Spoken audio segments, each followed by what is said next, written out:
Cindy Parsley here with Jeremiah School Vlogucation. I wanted to share with you a little bit of our background so that you would know where we're coming from, or at least what somewhat qualifies us to give information about homeschooling and kids, besides our story, which follows about what we've lived through.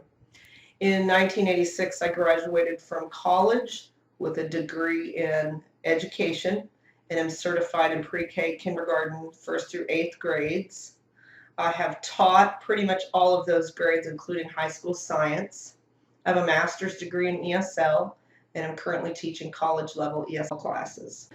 I also have certificates in ESL, special ed, and a re-endorsement.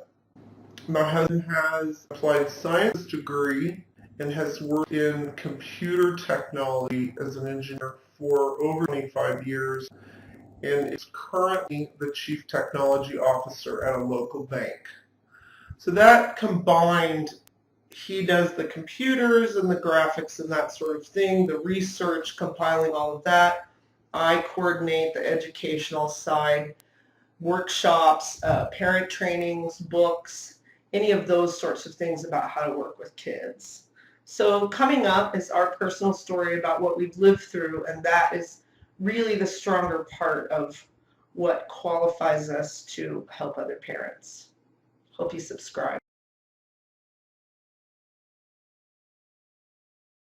I wanted to share with you a little bit today about why we're on this journey, why we're doing Vlogucation, why we want to kind of put some information out there to help other parents with some of the stuff we've been through. So I'll start with our story in 1990. Ethan was born, our oldest son, and he was one of those pretty easy kids, not perfect, but fairly easy. Started school, we were rolling along. He's diagnosed with dyslexia. And about a couple years of that, he did okay in the public schools, and somewhere around 4th grade they started failing him. His needs weren't being met. He was having behavior a little bit in the classroom and really having trouble with individual teachers. So we moved him to the school where I was teaching. It's also around that same time that I found out I was pregnant again, and that child was an ectopic pregnancy, so we lost that one. Following that, we started noticing Ethan's hands and feet shaking, especially when he was stressed or hungry, that sort of thing. So we started taking him to doctors trying to get a diagnosis for that, and they just said it was benign essential tremor. Nobody knew what it was. It didn't seem to be harmful. He wasn't sick, so we continued trying to have another baby. And about the time I was 3 or 4 months pregnant, we got a diagnosis through an MRI that Ethan had a bilateral thalamic arteriovenous malformation.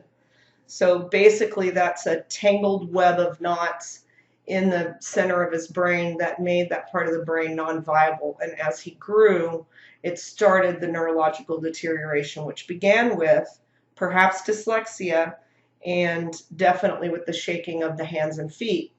So as we started trying to find treatment for him and sending his MRIs and all of his information all over the country to places like Harvard and Mayo Clinic and Houston, I think we tried, a lot of them, just Dallas, Texas, a lot of them would not treat him because the lesion was so big and in the center of his brain, and they just didn't treat that sort of thing. So finally in 2001, it was September 11th, 2001 actually, we got a call that Stanford University was going to try a new protocol on him. So we gather up ourselves and we fly to Stanford thinking this is going to be great. They're going to do a treatment and they're going to heal our son.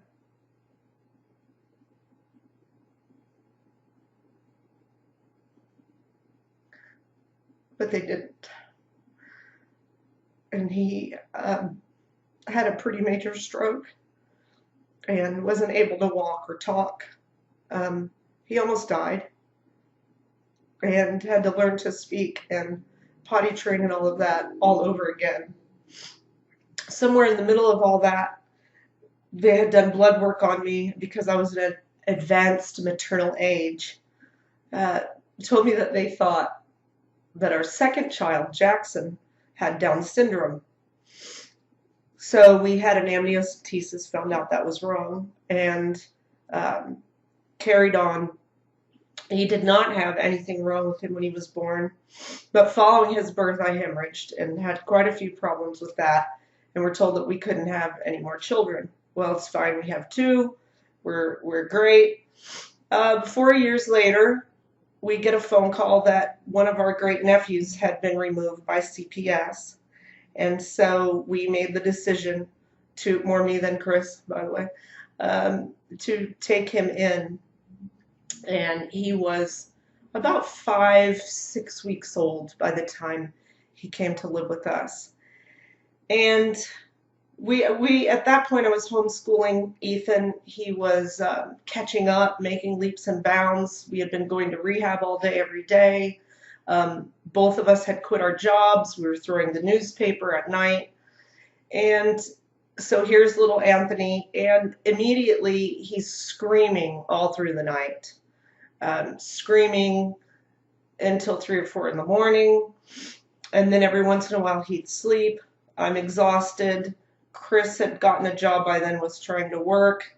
And by the time Anthony was 14 months old, the screaming at night turned into raging and self-injurious behavior, trying to hurt other people, throwing things, being destructive. And it kind of went on from there. We thought, oh, he's just going to be a really hard kid. But by the time he's 4, he'll settle down. They always do. And when he got to be 4, he didn't settle down. Also, right after he turned 4, Ethan suffered another stroke and he passed.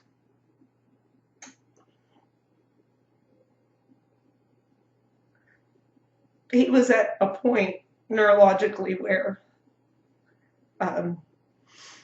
he was having trouble walking distances or feeding himself and was choking on food and things like that. Pretty much all the time had to have someone with him to make sure that he didn't fall or hurt himself. So he was 19 and God gave him rest from that.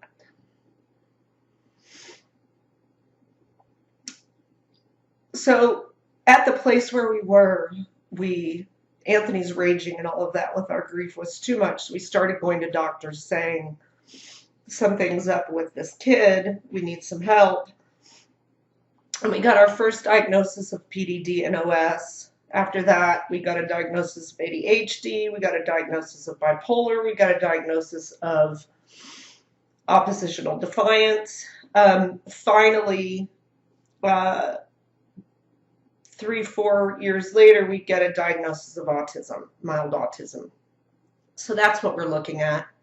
We don't believe that he has all of those diagnoses, but we know for sure he has the mild autism, or what they called Asperger's.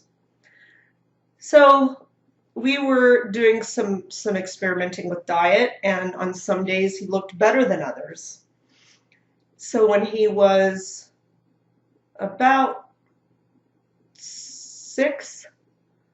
14 months later at any rate, we went to foster parenting classes to get one more kid that we thought was going to be a teenage girl, and then got the call that they had removed Anthony's half-brothers, twins, 2.5-year-old boys.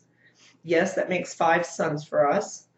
And they came to live with us. We fostered them for a few years, and they are also adopted now. By this time, Anthony's in school, not doing very well, raging, he's in trouble, they're dragging him to the office, he's restrained all the time. He did have a couple good teachers in there that really tried to work with him, but it just was falling apart.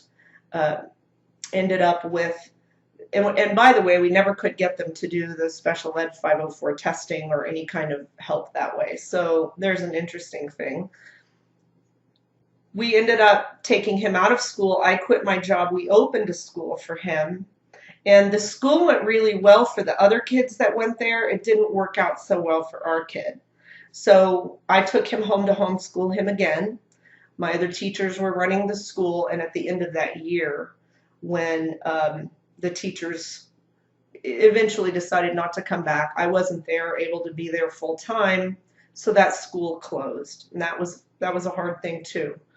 That was a place that we always thought would be a place Anthony could return to.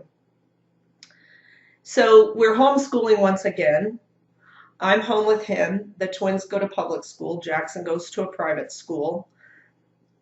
We ended up doing thousands and thousands of hours worth of research into diet and medications and herbs and vitamins and parenting classes and reading books and going to counseling and different types of therapies trying to help him in his journey, and ended up doing genetic testing on him and finding out that he in fact has 11 genetic mutations.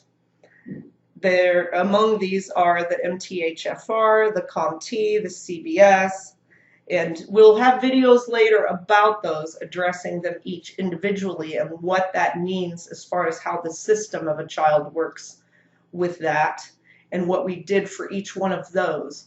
But wading through all of that information, we ended up calling TCU to Dr. Karen Purvis's office and finding the name of a doctor, Dr. Nadu in Dallas, Texas, that takes all of that genetic information and runs other tests, puts it together, and figures out what amino acids are needed to be able to make his brain or his body function properly to make the neurotransmitters he needs for the brain.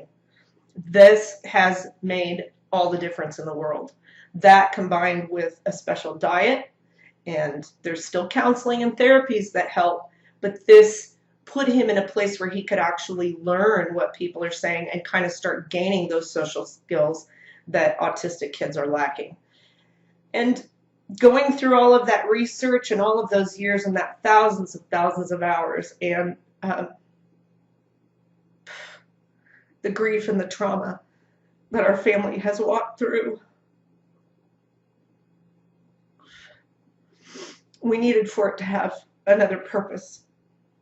And so we decided to start Jeremiah School Vlogucation so that we could pass on some information to other parents and maybe save you all some time wading through all of this tremendous amount of information that's in libraries and on the internet.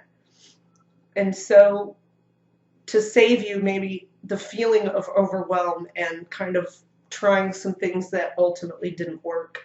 So that's why we're here. And we hope we can help.